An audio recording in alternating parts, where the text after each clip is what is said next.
오밤중 뉴스 함께하고 계십니다. 고무호수는 살아있다님께서 전번으로 톡을 보내주셨다고요. 제가 확인해 보겠습니다. 오늘 제가 조금 바빠가지고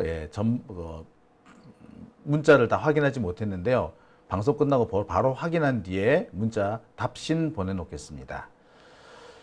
자, 메디근 레이어치님, 네, 감사합니다. 네.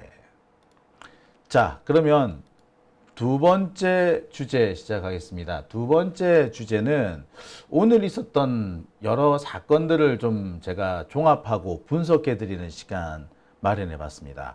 오늘 가장 중요하고 핵심적인 뉴스라고 한다면 윤석열이죠. 윤석열이가 내란 특검의 소환에 불응하고 구치소에서 나가는 것을 거부했다라는 소식이었습니다. 대단해요. 우리 보통 사람들의 경우 검사가 부르는데 안 간다. 상상하기 어렵죠. 혹시라도 생길지 모르는 불이익 때문에 그 불이익을 생각해서 아무 잘못이 없는데도 일단 출석하고 보는 것이 보통의 사람입니다. 근데 윤석열은요, 지금 구속되어 있는 상태에서 검사의 소환을 응하지 않겠다라고 불응합니다. 이번이 두 번째죠. 지난번 1차 구속 때에도 윤석열은 똑같이 행동했었습니다.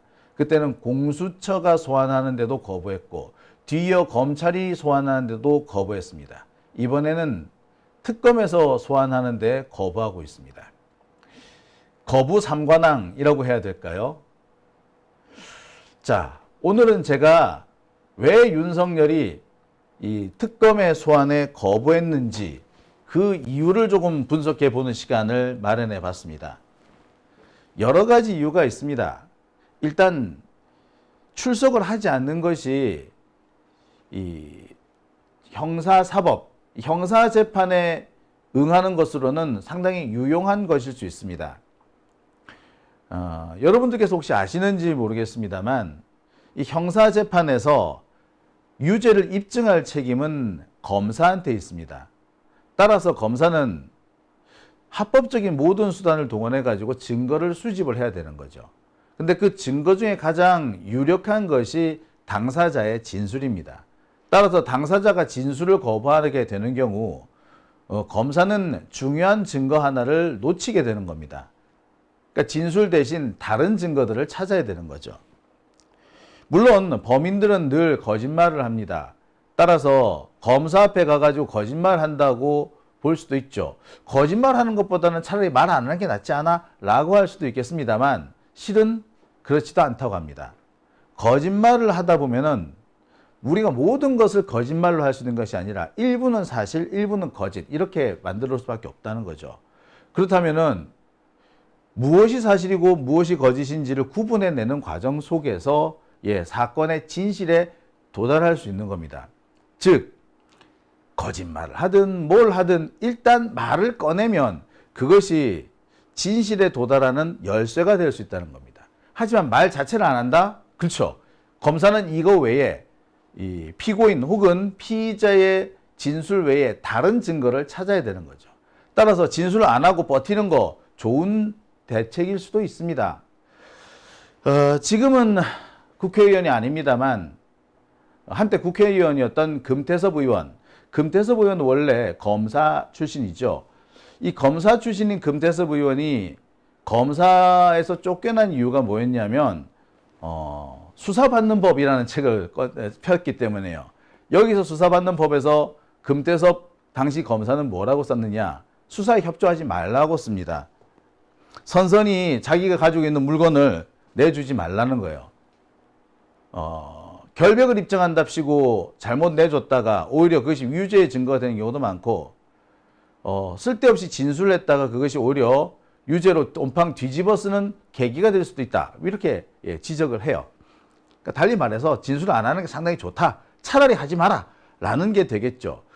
윤석열이 오늘 특검 수사에 그 소환에 응하지 않은 것은 이러한 전제를 깔고 시작하는 겁니다. 다만 우리는 설령 우리가 진술을 안 하는 것이 유리하다고 하는 것을 알고 있어도 근데 쉽게 이게 선택할 수 있는 방법 아니에요.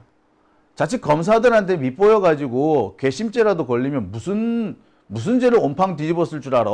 그래서 어떻게 합니까? 예, 그냥 웬만하면 협조합니다. 그래서 어떻게든 간에 검사를 설득하려고 하죠. 자, 이게 우리 보통 사람입니다. 하지만 지금 윤석열은 뭐 진술 자체를 거부하고 있죠. 진술을 안 하는 게 자신한테 가장 유리한 것이 될 수 있다라고 보기 때문입니다. 자, 그런데 오늘 윤석열이 내란 특검의 소환에 응하지 않은 것은 다른 이유가 있어요. 상식적으로 지금 윤석열의 상태가 이해가 안 됩니다. 얘 지금 우리처럼 자유롭게 밖을 나돌아다닐 수 있는 상태가 아니라 구치소에 붙잡혀 있는 상태잖아요. 그런데 구치소에 붙잡혀 있는데 그 상황에서도 특검의 소환에 응하지 않는다? 야, 간땡이가 어디까지 부은 놈이죠. 역대 이런 식으로 조사에 응했던 사람은 박근혜밖에 없어요. 그러니까 야, 진짜 이거 뭐라고 해야 될지 제가 모르겠습니다. 자, 윤석열은 왜 이런 짓을 할까요? 제가 앞서 말씀드린 것처럼 진술을 안 하는 것이 가장 유리하기 때문일까요? 아니면 그 밖에 다른 이유가 있는 것일까요? 저는 여기서 그 밖에 다른 윤석열로서는 절대 검찰청에 나갈 수 없는 이유가 있었기 때문이라고 생각됩니다. 윤석열 같은 애는요, 지난번 우리 다른 재판 과정에서 봤듯이 자신의 입장을 궤변이지만 열심히 잘 늘어놓는 애예요. 따라서 침묵을 지키기 위해서, 묵비권을 행사하기 위해서 소환에 응하지 않았다라고 보기엔 좀 어려운 부분이 있는 거죠. 자, 그러면 도대체 윤석열이 나가지 않으려고 했던, 기필코 나가지 않으려고 했던 이유는 무엇인지. 그런데 조은석 특검은 왜 그럼에도 불구하고 윤석열을 끄집어냈어야 했는지, 그 얘기를 두 번째 주제에서 해보겠습니다. 제가 볼 때 이 윤석열과 조은석, 이 두 정치 검사들의 외나무다리 결투가 아닐까라는 생각도 들었습니다. 하나하나 짚어보겠습니다. 아시다시피 오늘 이런 기사가 났습니다. 윤석열 또 소환 불응, 특검 강제 인치 착수. 자, 특검 윤석열 강제 구인 지휘, 출정 조사 거부는 권리 아니다. 자, 이게 뭐냐면요, 원래 오늘 윤석열이 특검에 소환이 돼서 조사를 받을 계획이었습니다. 하지만 윤석열 소환 자체를 거부했죠. 구치소에서 못 나가겠다, 배째 했던 거죠. 그러니까 특검에서 구치소에 연락을 합니다. 야, 윤석열 끌어내, 데리고 나와 라고 지휘를 한 거죠. 한 놈은 안 나가겠다, 한 놈은 반드시 끌어내겠다. 창과 방패의 싸움이라고 볼 수도 있는 상황이 오늘 오전에 벌어졌습니다. 자, 오후에는 더 상황이 치열해지죠. 특검에서 구치소에 연락을 합니다. 야, 3시 30분까지 윤석열 꼭 데리고 와, 반드시 데리고 와. 하지만 윤석열은 계속 거부를 했다고 그러죠. 결국 구치소에서 연락이 옵니다. 아, 전직 대통령인데 굳이 안 나가려고 그러니까 제가 끌어낼 수가 없어요. 오늘 못 데리고 가겠는데요. 결국 오늘 윤석열을 강제로 끌어내는 것에는 실패했습니다. 자, 오늘 윤석열이 특검 수사에 응하지 않을 수 있었던 것은 첫 번째로 윤석열이 출석을 거부했기 때문이지만, 두 번째는 구치소가 윤석열을 강제로 끌어내지 않았기 때문입니다. 만약에 일반인 수용자였다면 윤석열처럼 개기는데 강제로 끌어내지 않았을까요? 글쎄, 내가 알기로는 강제로 끌어냈을 겁니다. 과거에 시국 사건, 소위 말하는 학생들, 학생 시위했던 사람들, 이 친구들이 이 구치소에 붙잡혀 있을 때 종종 출정을 거부한 사례가 있었습니다. 그러니까 제가 기억하기로는 산호맹 사례에서도 그런 일이 있었는데, 자, 그때 어떻게 됐느냐. 예, 소위 말하는 경비교도대가 투입이 돼가지고 두들겨 패서 끌어내 갑니다. 눈탱이 밤탱이가 되고 온 얼굴이 퉁퉁 부어가지고 그 상황에서 검사실에 끌려가서 조사를 받아야 했던 거예요. 검사의 출석 요구를 거부하는 경우 이렇습니다. 특히 구치소에 붙잡혀 있으면서 출석을 거부하는 경우에는 이렇게 몽둥이 찜질을 당하는 게 다반사였어요. 그런데 윤석열의 경우는 저희가 난감해서 못 건네겠어요. 이 구치소의 태도도 상당히 문제가 있는 거죠. 구치소 소장, 제가 알기로 이 사람 윤석열이 일부러 심어놓은 사람으로 알고 있는데 가만히 보니까 이 사람 자신을 구치소 소장에 앉혀준 윤석열한테 지금 보은을 하고 있는지도 모르겠습니다. 자, 아무튼 이렇게 됐어요. 결국 특검은 내일 오후에 윤석열을 데리고 오라고 다시 서울구치소에 요구합니다. 자, 서울구치소가 만약에 이 지시까지 거부하게 될 경우 서울구치소 소장은 법적 처벌을 받게 될 수도 있습니다. 아니, 법적으로 처벌을 받아야 되겠죠. 아니, 검사가 이렇게 여러 차례 지시를 한데 아우, 저희가 도저히 못하겠어요. 아우, 전직 대통령인데 어떻게 그런 짓을 해요? 라는 식으로 대한다면 글쎄요. 이게 대한민국 법치국가 맞습니까? 만약에 저 자리에 윤석열이 아니라 조국이 있었다 해도 저런 식으로 했을까요? 참 대한민국 검찰 우습네요. 검사가 수사를 받을 때는 이렇게 개겨도 되는 거군요.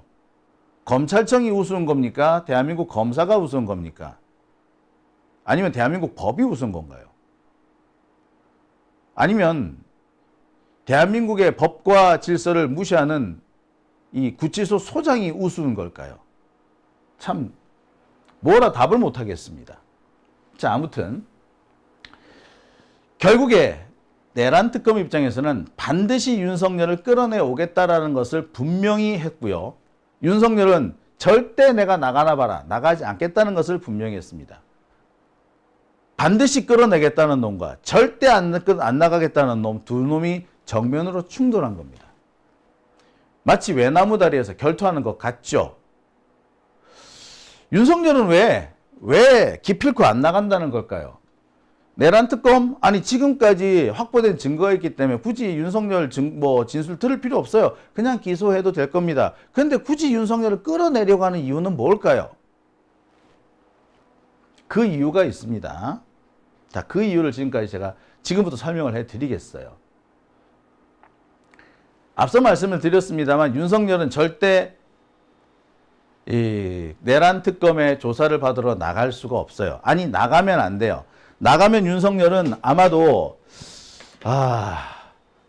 향후 이 법정 전략에 중대한 위기가 도래할 수도 있습니다. 자, 왜 그러냐고요? 아까 말씀드렸듯이 이 수사에는 응하지 않는 것, 웬만하면 진술을 하지 않는 것이 보통의 형사사법 절차에서 가장 유용한 방법입니다. 솔직히 말해서 묵비권 행사보다 좋은 수사 대응 방법도 없다, 이런 말까지 있을 정도입니다. 윤석열은 검사 출신이기 때문에 그걸 너무나도 잘 알겠죠. 본인이 검사를 해봤기 때문에 진술 자체를 거부하는 피의자를 쉽사리 다루지 못했던 점을 누구보다도 잘 알 수 있을 겁니다. 따라서 자신이 검사 생활을 하면서 갈고 닦은 실력을 여기에 그대로 써먹고 있다라고 해도 과언 아닙니다.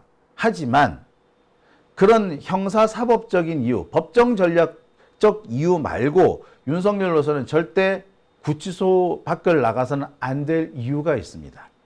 하나하나 짚어볼게요. 자, 여러분, 이 사진은 합성 사진입니다. 근데 어떻습니까? 윤석열이 죄수복을 입고 꽁꽁 묶여서 끌려나가는 장면 있죠? 어떻습니까? 여러분 어떤 생각이 드십니까? 이 장면하고요. 그리고 이 앞에 있는 장면. 자, 교도소에 들어갈 때 윤석열의 모습은 이거였죠. 그런데 이번에 만약에 윤석열이 붙잡혀 나온다면 이런 모습으로 나오게 될 겁니다. 바로 이 모습이 윤석열이 절대 밖으로 안 나가려는 이유이기도 합니다. 검찰에 소환되면은, 그러니까 구치소에 있으면서 검찰에 소환이 되면은요, 죄수복을 입은 상태에서 출정하게 됩니다. 자, 죄수복만 입은 상태가 아니냐, 포승줄로 꽁꽁 묶인 상태가 됩니다. 이렇게 몸통도 묶고요, 수갑으로 또 이렇게 손을 채웁니다. 이렇게 해서 붙잡혀가요. 만약에 함께 움직이는 다른 사람이 있다면 그 사람과 같이 굴비 엮이듯이 엮여서 갑니다. 이거는 외부에 공개될 수밖에 없죠. 외부에 공개되면은 윤석열이 이렇게 죄수복을 입고 손이 꽁꽁 묶여서 붙잡혀가는, 굴비 엮이듯이 엮여서 가는 것을 보게 될 겁니다. 한때 대통령이었던 사람이 최악의 모습을 하고 붙잡혀가는 거죠. 어디로 가게 됩니까? 윤석열이 붙잡혀가는 곳은 서울고등검찰청입니다. 서울고등검찰청 바로 옆에는 뭐가 있다고요? 서울중앙지검이 있습니다. 그리고 그 옆에는 또 뭐가 있다? 대검이 있습니다. 서울중앙지검이든 대검이든 다 윤석열이 근무했던 곳이고 윤석열의 선배, 후배, 그리고 부하들까지 다 그곳에 근무하고 있는 곳입니다. 검찰에 소환되면 윤석열은 이 죄수복을 입고 꽁꽁 묶인 상태로 굴비 엮이듯이 엮여서 검찰청에 가게 돼요. 내란 특검, 조은석 특검이 노리는 건 바로 이겁니다. 그렇게 끌고 오게 되면은 이게 상징적인 의미가 있기 때문입니다. 윤석열 입장에서는 그 상징적인 의미 때문에라도 못 가는 거예요. 자, 여러분, 윤석열이 이렇게 꽁꽁 묶여서 수갑까지 찬 상태로 굴비 엮이듯이 엮여서 서울중앙지검을 들어섰다고 생각해 보세요. 많은 사람들이 보겠네요. 그 중에는 윤석열의 부하도 있겠고 윤석열의 후배도 있겠습니다. 윤석열을 마치 신처럼 떠받들고 사는 이른바 친윤 검사들도 있을 거예요. 그들의 눈에 비친 윤석열은 무엇으로 보일까요? 예, 바로 그겁니다. 이런 모습을 외부에 공개당하는 순간 윤석열은 적어도 검찰청 내에서는 더 이상 힘을 갖지 못합니다. 윤석열이 이런 모습이 아니고 그래도 양복 입고 뻣뻣하게 버티고 있는 모습이기 때문에 그나마 윤석열에 대한 지지자가 계속 검찰청에도 있고 검찰청 밖에도 있고 한 거예요. 바로 이거죠. 수의를 입고 꽁꽁 수갑을 차고 잡혀가는 모습은 그 말 그대로 죄인의 모습이 됩니다. 이 모습을 윤석열의 후배나 부하가 보면은 윤석열은 지금까지 그들한테 인상이 박혀있던 호방한 그리고 술 잘 마시는 선배가 아니라 그냥 범죄자에 불과하게 되는 겁니다. 이제부터 그들은 윤석열을 더 이상 믿고 따르지 않을 거예요. 조은석 특검이 노리는 건 바로 그 점입니다. 윤석열을 심리적으로 무장해제시키고 윤석열을 따르는 사람들한테 보아라 윤석열이 이렇게 망가졌노라 라는 것을 보여줌으로써 윤석열의 주변에 결집되어 있는 세력들을 분산시키겠다. 이런 의도가 되는 거죠. 그러니 윤석열로서는 절대 나갈 수가 없고요. 조은석 입장에서는 무조건 끌어내야 되는 겁니다. 제가 여기서 옛날 얘기를 좀 하겠습니다. 여기서 제가 말하는 옛날 얘기는 그 시절 얘기입니다. 여기서 말하는 그 시절이란 호랑이 담배 피던 시절이 아니고 소위 말하는 군사 독재가 대한민국을 지배하고 있던 그때입니다. 당연히 당시에 법대생들도 시위에 많이 가담했고 그 시위에 가담한 법대생들 중에는 이른바 이적단체 혹은 반국가단체 조직원이 돼서 검찰에 붙잡혀온 경우도 있었습니다. 당시 그걸 우리는 조직사건이라고 불렀는데 학내에 있는 그냥 서클인데 이 서클이 북한과 연계가 있다면서 이적단체로 만들어서 처벌하곤 했었습니다. 자, 그런데 어느 학교든 간에 이렇게 민주화를 위해서 싸우는 학생이 있는가 하면 열심히 공부만 하는 사람도 있겠죠. 법대에도 당연히 그런 사람도 많았고요. 경우에 따라서 어떤 법대생은 정치범이 되어서 시국사범이 되어서 꽁꽁 묶인 채로 검찰청에 붙잡혀가는 반면에 열심히 공부한 학생은 나중에 검사가 되어서 그 둘이 서로 만나는 사례가 적지 않게 있었다고 해요. 자, 이런 사례가 생기면은 당시 고참 검사들은 무슨 일을 했느냐? 이른바 대공분실, 경찰청 안에 있는 그러니까 일종의 그 정치적인 사건만 주로 담당하던 대공분실 같은데 이 검사를 참관을 시키려 보내버립니다. 대공분실에서는 이 검사를 반드시 고문조사실 참관을 시켜줍니다. 그리고 그 고문조사실에는 너무나도 자연스럽게 바로 며칠 전에 정치범과 검사로 검찰청에서 조회했던 그 친구가 있는 거예요. 고문조사실에서 고문을 당하는 모습을 보이는 겁니다. 원초적인 고통에 몸부림치는 모습이 보이겠죠. 얼마나 나약한 인간처럼 보이겠습니까? 친구로서 민주화 투쟁에 나선 내 동지, 쟤는 정말 멋졌어 라고 생각했는데 쟤도 결국 보면은 몽둥이 몇 방에 무너지는 나약한 인간이었네 라고 되는 거예요.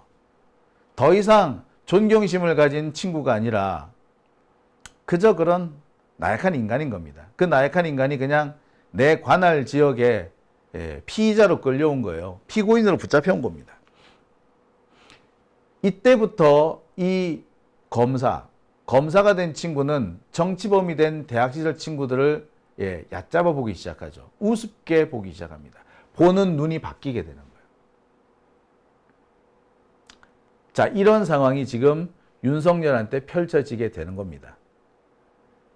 카리스마 있던 대통령까지 해먹은 검찰총장이 아니라 그냥 범죄자가 하나 왔다 간 거예요. 그 다음부터는 이제 윤석열은 검사가 아니라 범죄자 취급을 받게 됩니다. 실제로 그런 사례가 있었죠. 여러분, 이 사람 혹시 아십니까? 자, 이 사진 한번 잘 보아 주십시오. 자, 이 사진에서 여기 있는 이 사람이 홍만표입니다. 조은석이죠. 당시 홍만표는 대검 중수부 수사기획관이었습니다. 홍만표는 당시 이 시절에 노무현 대통령을 소환해서 조사하던 사람이었고, 조은석은 당시 대검 대변인이었습니다. 홍만표 그때 참 잘 나갔죠. 전직 대통령, 노무현 대통령을 감옥에 가두려고 했던, 그리고 노무현 대통령을 끝내는 죽음에 이르게 했던 그런 사람입니다. 어쨌거나 홍만표 나중에 검사장으로 진급까지 합니다. 근데 검찰 입장에서도 이 홍만표라는 사람이 좀 부담스러웠던 것 같아요. 홍만표를 진급을 자꾸 시켜주면은 국민들 보기에 영 아닌 거야. 결국 홍만표 검찰에 상당히 많은 공헌을 했으나, 검찰 조직에 많은 것을 던져줬으나 검찰 조직으로부터 대가를 돌려받지 못한 상태에서 결국 물러납니다. 일선 검사장으로 나가지 못하고 서울고검 차장검사까지 있다가 그냥 나가버리고 맙니다. 말 그대로 쓸쓸한 퇴장이죠. 노무현을 담당했던 그 검사가 이렇게 쫓겨나게 되는 겁니다. 당시 이 사건을 보고 일반 검사들은 홍만표에 대해서 상당히 빚을 진 부채감을 느꼈다고 그래요. 홍만표가 우리 검사 조직을 위해서 정말 많이 노력했는데 어떻게 저렇게 또 대우도 제대로 못 받고 쫓겨나나 그랬다는 거예요. 자, 그렇게 되니까 검사들한테 무슨 일이 생기느냐. 이 홍만표가 가져오는 사건들, 그 사건들에 대해서는 무조건 홍만표가 원하는 대로 처리를 해준 경우가 생겼다는 겁니다. 홍만표가 이제 검사장을 그만두고 변호사로 개업을 하거든요. 변호사 개업하면서 서초동에 사무실을 엽니다. 홍만표가 연 사무실에는 정말 사람들이 구름대 같이 몰려들었다고 그래요. 홍만표는 그중에서 제일 값비싼 사건만 했는데 그 사건을 가지고 후배 검사들을 찾아갑니다. 아마 그 사건의 주임 검사겠죠. 찾아가서는 사건을 홍만표가 결국엔 승소하도록 좀 만들어 달라고 이렇게 온갖 그런 청탁을 한 겁니다. 근데 이 청탁을 검사들이 거부하지 못해요. 결국 홍만표가 원하는 대로 사건 처리가 끝나게 되고, 그것이 소문이 퍼지면서 홍만표는 돈을 갈고리로 긁어 모은다는 얘기가 들릴 정도였어요. 오죽했으면 퇴직하고 얼마 지나지 않아서 오피스텔이 몇 수십 채가 됐다라는 얘기가 나오겠습니까? 자산이 200억이네 300억이네 그런 얘기까지 나왔겠습니까? 그랬던 홍만표가 곧바로 나락가는 일이 생기죠. 홍만표는 당시 세금 탈세 등등의 혐의로 기소가 됩니다. 그리고 이렇게 죄수복을 입은 상태로 끌려다니는 초라한 모습을 결국 보이게 되죠. 죄수복 입고 끌려다니는 모습, 검찰에서도 많이 보게 됩니다. 이 이유로 홍만표는 더 이상 검사 선배가 아니라 그냥 전과가 있는 사람인 거죠. 피고인, 피의자가 된 겁니다. 검사 선배가 아니었던 거죠. 더 이상 홍만표가 가지고 오는 사건들, 그렇게 쉽게 결론이 나지 않게 된 겁니다. 이렇게 죄수복을 입고 검사들 앞에 서는 순간 이미 그 사람의 사법적인 어떤 영향력, 검찰에서의 영향력은 사라진 게 되는 거예요. 결과적으로 홍만표 처벌을 거의 안 받습니다. 하지만 이미 홍만표가 검사들한테 가지고 있는 영향력은 이미 사라진 뒤였던 거예요. 자, 이런 상황이 윤석열한테 똑같이 벌어지게 된다는 겁니다. 더 이상 윤석열은 전직 검찰총장이 아니라 그냥 피의자, 피고인이 되는 거예요. 죄수복을 입고 수갑을 차고 굴비 엮이듯이 줄줄줄 엮여서 들어온 사람. 윤석열은 이걸 너무나도 잘 압니다. 홍만표라는 사람이 바로 윤석열의 어떻게 보면은 상급자예요. 그러니까 지금 윤석열 같은 경우에 지금 내란 사건 재판이 진행되고 있지 않습니까? 이 내란 사건 재판을 담당하는 검사가 첫 재판이 열렸을 때 재판 끝나고 난 다음에 윤석열한테 달려가가지고 꾹뻑 90도로 인사를 해요. 검사가 피고인한테 인사를 한다고. 그런 일이 있었단 말이에요. 언제? 이 내란 사건 첫 번째 공판할 때. 그런데 윤석열이 이렇게 수의를 입고 꽁꽁 묶여서 검찰청을 들어간다면 이제 더 이상 윤석열한테 꾹뻑 인사하는 그런 검사는 나오지 않을 겁니다. 윤석열은 이걸 잘 아는 거죠. 그렇게 될 경우 지금 윤석열이 처해 있는 여러 상황은 매우 불리하게 흐를 겁니다. 재판도 불리하게 흐를 거예요. 그렇게 되면 지금 윤석열이 버틸 수 있는, 글쎄 희망을 걸어볼 수 있는 게 하나도 없어지는 겁니다. 더군다나 이런 모습을 윤석열의 지지자들이 봤다고 생각해 보시죠. 지지자들이 과연 남아있을까요? 그래서 이들은요, 우리처럼 우리가 지지하는 사람이 핍박받고 억울한 모습을 보일수록 더 분노하고 안쓰러워하는 그런 사람들이 아니에요.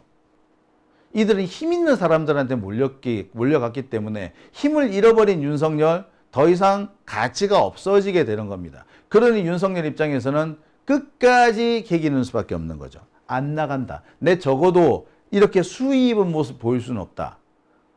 예. 그럼 진짜 끝나는 거거든요. 그런 겁니다. 자, 그렇다면 조은석 특검은 어떻겠습니까? 조은석 특검은 모를까요? 윤석열의 저 속내? 알지, 더 잘 알지. 조은석은 모를 리가 없지. 아까 보여드렸던 사진, 홍만표 사진, 그 홍만표 사진 옆에서 웃고 있는 사람 누구라고요? 조은석이라고. 조은석이 너무나도 잘 아는 거예요, 이제.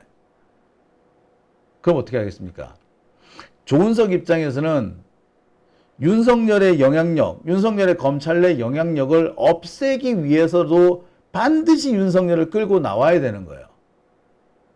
그리고 보여줘야겠죠. 봐라, 윤석열이 이렇게 해왔다. 이제 윤석열은 더 이상 전직 검찰총장도 전직 대통령도 아니고 그냥 피고인일 뿐이야. 더 이상 얘한테 충성하지 마. 라는 메시지를 주게 되는 겁니다. 자, 지금 말이에요. 윤석열의 여러 가지 법정에서 진행되는 모든 논리라든지 이런 것들 실질적으로 컨트롤하고 있는 윤석열의 진짜 변호사는 김주현입니다. 김주현.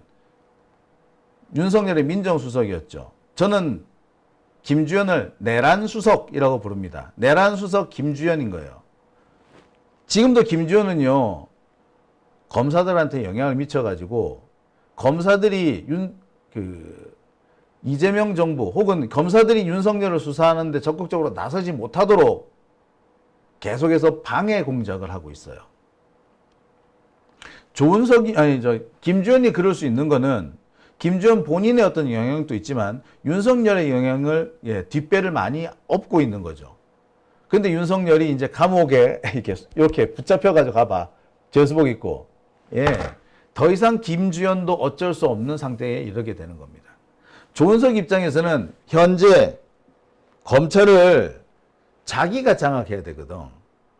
지금 검찰총장 없죠. 앞으로 검찰총장 임명이 안 될 겁니다. 그리고 검찰청은 쪼개지게 될 거예요. 그러면 그 기간 동안 검찰총장을 실질적으로 맡게 될 사람이 누구냐? 실질적인 검찰총장은 누가 되느냐? 예, 바로 조은석이 되는 겁니다. 조은석은 그러기 위해서 반드시 윤석열의 영향력을 꺾어야 되고, 더 정확하게는 윤석열의 뒤에서 이 사건을 좌우하고 있는 김주현의 영향력을 꺾어야 되는 거예요. 그러니 이 조은석 특검 입장에서는 무슨 수를 써서라도 윤석열을 끌어내야 되는 거죠. 그래야지 수사도 이제부터 본격적으로 진행이 될 겁니다. 지금 윤석열 사건이 꽤 여러 개 있잖아요. 특히 김건희 사건도 있잖아요. 자, 이 김건희 사건과 관련해서 참 이게 뭐가 잘 안 돼요.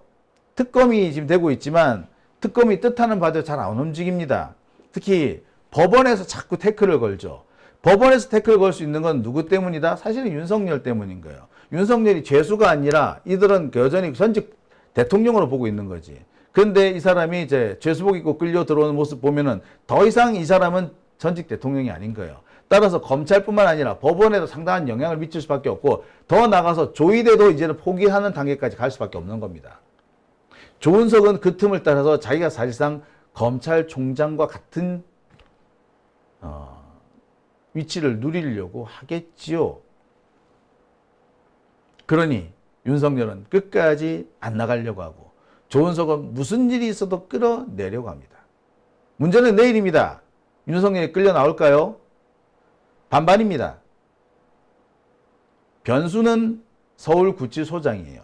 서울구치소장이 밤사이 무슨 일이 생겨가지고 윤석열을 출정을 강제로 끌어내면은 내일 아마 윤석열이 저렇게 죄수복을 입은 상태로 서울중앙지검에 붙잡혀 올 거고요. 그렇지 않다면 그러니까 서울구치소 소장이 밤사이 개과천선하지 않는다면은 내일 또 아마 출석이 어려울 겁니다.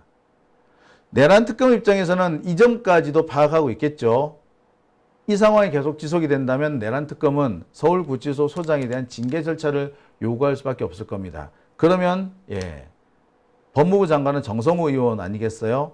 상황은 아주 재밌게 될 겁니다. 자, 윤석열 입장에서는 절대 나갈 수 없는 이유가 여기 있고요. 또 그 반대편에서는 반드시 끌고 나와야 되는 입장이 있는 거죠. 제가 볼 때는 윤석열이 저렇게 붙잡혀오는 장면, 저것이 어쩌면은 이번 내란 특검 사건, 이번 내란 사건에서 중요한 고비를 넘어가는 사건이 아닐까, 저는 그렇게 생각을 해봅니다. 오밤중 뉴스 함께하고 계신 지금 시각 12시 33분 지나고 있습니다.